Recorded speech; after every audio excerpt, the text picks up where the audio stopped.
तो वहीं देहरादून की विधानसभा में पेयजल विभाग के अधिकारियों के साथ पेयजल मंत्री ने बैठक की, जिसके दौरान पेयजल मंत्री बिशन सिंह चुफाल ने जल जीवन मिशन की योजनाओं को जल्द शुरू करने के अधिकारियों को निर्देश दिए।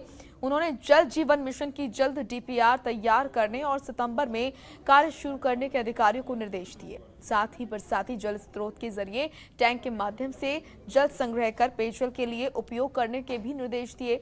पेयजल मंत्री चुफाल ने कहा कि इस योजना के तहत ग्राम पंचायत के जरिए उन क्षेत्रों को चिन्हित कर लिया जाए जहां पेयजल की समस्या है। पंचायत के माध्यम से इस कार्य के लिए लगभग 300 करोड़ रुपए के बजट का उपयोग किया जाएगा।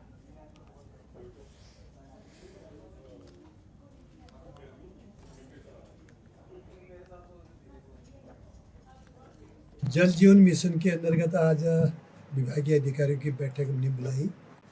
बैठक में सर्वे का जितनी भी योजनाएं हमारे गांव-गांव तक, घर-घर तक की जो योजनाएं बननी थी, वो सारे सर्वे का काम पूरा हो चुका है पूरे प्रदेश में, सारी योजनाओं में। और पानी का मापन का भी काम पूरा हो चुका है। पानी का मापन का काम 15 मई से 15 जून तक हो गया। इस समय डीपीआर बननी है, तो विभाग वालों से आज सारे विभाग के जितने कर्मी अधिकारी थे उनको निर्देशित किया कि माह अगस्त तक जितने भी योजनाएं हमारे हैं, सारी योजनाएं की डीपीआर बन के कंप्लीट हो जानी चाहिए। यह आज की बैठक में तय किया गया।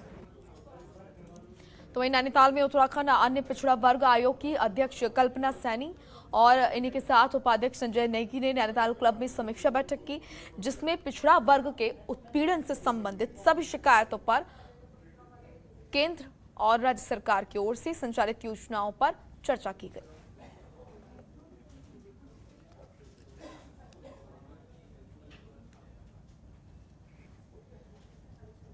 जनमानस यहाँ के उसमें भी एक बड़ा समाज ओबीसी का है, तो ओबीसी आयोग इसके लिए चिंतित था, कहीं ऐसा तो नहीं है कि उस समाज के लोगों को वंचित किया जाएगा। उसके लिए समीक्षा की, भविष्य में तीसरी लहर को लेकर जानकारी ली, जाति प्रमाण पत्र को लेकर के अगर प्रशासन के सामने कोई परेशानी आ रही है वो भी हमें बताए, उसको भी हम समाधान का प्रयास करेंगे। और जो जनमानस को यहाँ की समस्याएं आ रही हैं उनसे विभागों को अवगत कराया, तो उन्होंने भी ये आश्वासन दिया कि उस समस्या को भविष्य में दूर किया। वहीं चमोली के जिलाधिकारी हिमांशु खुराना ने कार्यभार संभालने के बाद प्रेस कॉन्फ्रेंस की, जिसमें जिलाधिकारी हिमांशु खुराना ने कहा कि कोरोना की संभावित तीसरी लहर को देखते हुए स्वास्थ्य सेवा और संसाधन उनकी पहली प्राथमिकता है। इसी के साथ जिलाधिकारी ने कहा कि बद्रीनाथ में प्रधानमंत्री नरेंद्र मोदी के ड्रीम प्रोजेक्ट के तहत चल रहे कार्यों को गुणवत्ता से कराना है, जिससे समय पर काम पूरा हो सके। वहीं यहाँ पर स्वरोजगार के संसाधनों को मजबूत कर लोगों की आर्थिकी मजबूत करने की भी बात कही गई।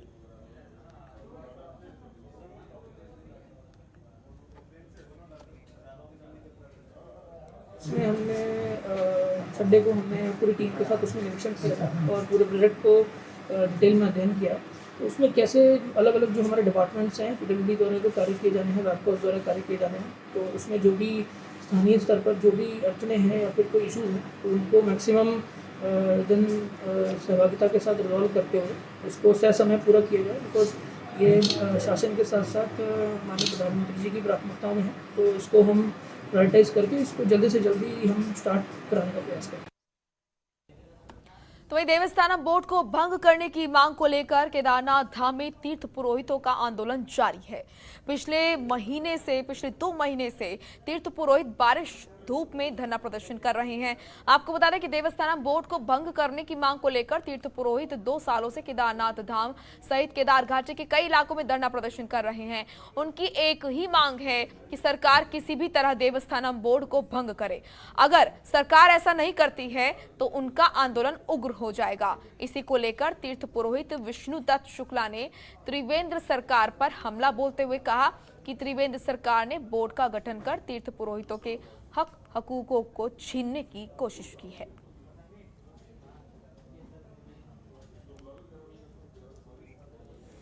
तीर्थ पुरोहित इकट्ठे हुए हैं रोज हमारा जुलूस पसंद चल ही रहा है, पर हमें ये लगता है ये सरकार ऐसे नहीं चेतेगी। हम लोग यहाँ लगातार इस्तीफा दे रहे हैं और पार्टी की प्राथमिक सदस्य देंगे ही देंगे। मेरा यहाँ तक कहना है कि इस सरकार का हम विरोध क्या, हम सीधे चुनाव बहिष्कार करेंगे। चमोली की तराली में कुलसारी ग्राम पंचायत के बूढ़ा डांग गांव में उस वक्त अफरा तफरी का माहौल हो गया जब गांव के सामने बड़ा पहाड़ टूटने से पिंडर नदी का बहाव बंद होकर झील बनने लगी। इस घटना से नदी का बहाव गांव की तरफ आने लगा, जिससे घबराकर ग्रामीणों ने मामले की सूचना प्रशासन को दी। ग्रामीणों ने बताया कि नदी का बहाव गांव की तरफ आने के कारण उनकी कृषि भूमि पर खड़ी फसल भी नष्ट हो गई है। वहीं उपजिलाधिकारी सुधीर कुमार ने बताया कि मामले की सूचना मिलने पर वो तहसीलदार रवि शाह और अन्य राजस्व कर्मियों को साथ लेकर बूढ़ा डांग गांव गए, जहां उन्होंने गांव के पास नदी और टूटते हुए पहाड़ पर निरीक्षण किया उनका, और साथ ही तुरंत एनडीआरएफ को भी अलर्ट मोड पर रहने को कहा है और नदी के किनारे रहने वाले लोगों को ऊपरी घरों में रहने के निर्देश यहां पर दिए गए हैं।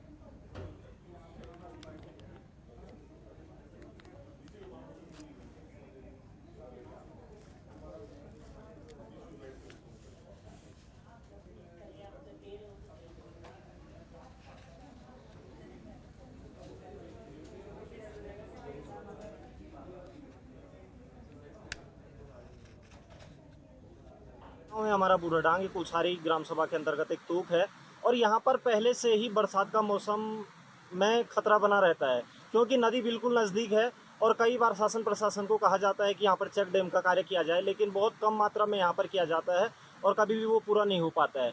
जैसे जैसे ये सुनाऊ पेनगढ़ जो ये मोटर मार्ग बना यहाँ पर, तब से यहाँ पर कुछ ज़्यादा ही खतरा हो गया है और उसके बाद ये पहाड़ लगातार टूट रहा है और उसके बाद यहाँ पर क्या हो रहा है, नदी गाँव की तरफ को ज़्यादा बढ़ रही है। जो कल रात का जो बरसात के मौसम में जो ऊपर हमारा सुनाव और पेनगढ़ के मोटर मार्ग जो टूटा, उसे भयंकर रात को वो अपना बाढ़ घोषित हुआ है। पानी फसलें बर्बाद हुई है। गांव में सभी लोग जो है अपने घरों को छोड़कर रोडों में गए हुए हैं। उसके बाद आसपास के गांव के लोग भी आए हैं देखने के लिए। हमारे गांव के प्रधान और अधिकारी लोग भी आए हैं, उन्होंने मुआवजा किया। और अभी रात को जब घटना हुई इसमें पूरा नदी ब्लॉक हो गई थी, पहाड़ टूटे, पूरा नदी ब्लॉक कर दी। ब्लॉक के बाद जो है पूरा पानी घूम गया ये। उसके बाद ये फसलें नष्ट हो गई, पूरा गाँव रात दहशत में था। उसके अलावा जो रात को प्रशासन फोन किया, प्रशासन आया, रात को चेक किया, 1 घंटा वो यहाँ पर रहे, उसके बाद वो निकल गए यहाँ से। जैसे भी गिरता हुआ आ रहा था, जब से मोटर मार्ग चले तब से गिरता हुआ आ रहा है। जब भी बारिश हल्की फुल्की बारिश होती थी ये गिर जाता है। अमूमन ये आता रहता है, पर कल रात बहुत ही भयंकर रूप में ये आया, जिससे उसने पानी को ही ब्लॉक कर दिया, नदी को पूरा। कल रात की जो घटना है वो सामने दिख रहा है, ये पहाड़ी है और रात भर टूटे 8 बजे टूटनी शुरू हो गई थी। ये सुबह 3 बजे तक टूट रही थी, जिसमें कि पूरे गांव वाले दहशत में थे, रात भर सो नहीं पाए। जैसे जैसे पहाड़ी टूट रही थी वैसे वैसे बहुत डर लग रहा था। यहाँ रात को ये नदी पूरी ब्लॉक हो गई थी पानी उससे। ये पूरी खेतों में यहाँ जो दिख रहा है आपको, खेत दिख रहे होंगे, पूरे खेत बंद हो चुके हैं। ये पूरी फसल ही नष्ट हो चुकी है हमारी। यहाँ झील बन गई थी जिससे पानी पूरे गाँव की तरफ फैल गया है। तो वहीं टेहरी में निर्माण खंड लोक निर्माण विभाग कार्यालय को स्थानांतरित किए जाने के विरोध में इंजीनियर कर्मचारी संघ ने धरना प्रदर्शन किया।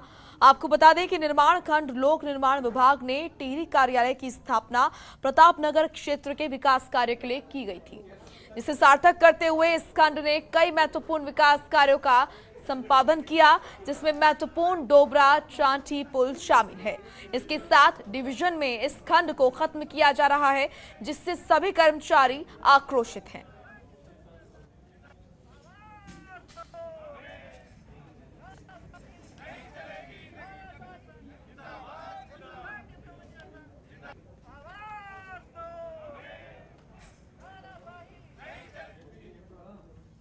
कांग्रेस के वरिष्ठ नेता महेश प्रताप ने स्थानीय विधायक आदेश चौहान पर जमकर निशाना साधा और कहा कि प्रदेश सरकार खिलाड़ियों को सुख सुविधा देने में नाकाम साबित हो रही है। साथ ही रानीपुर विधानसभा क्षेत्र में सड़कों का इतना बुरा हाल है कि जलभराव के कारण लोगों का घरों से निकलना मुश्किल हो गया है। उन्होंने कहा कि हमारे देश में प्रतिभाओं की कमी नहीं है, सरकार को खिलाड़ियों पर भी ध्यान देना चाहिए और विदेशों की तरह प्राइवेट सेक्टरों को भी वंदना जैसी खिलाड़ियों को गोद लेना चाहिए।